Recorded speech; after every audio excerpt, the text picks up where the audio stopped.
Swerteng gabi, heto na po ang resulta sa ating STL Bulacan para sa araw na to, June 29, 2026, Monday para sa ating third draw result.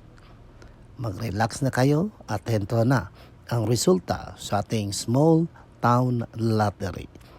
At para naman po sa ating STL Bulacan third draw result, ang resulta ngayong gabi ay ang numerong ito.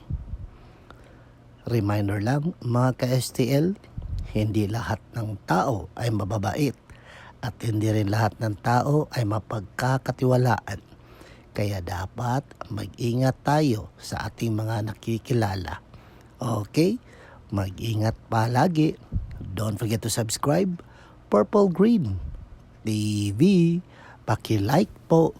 Thank you.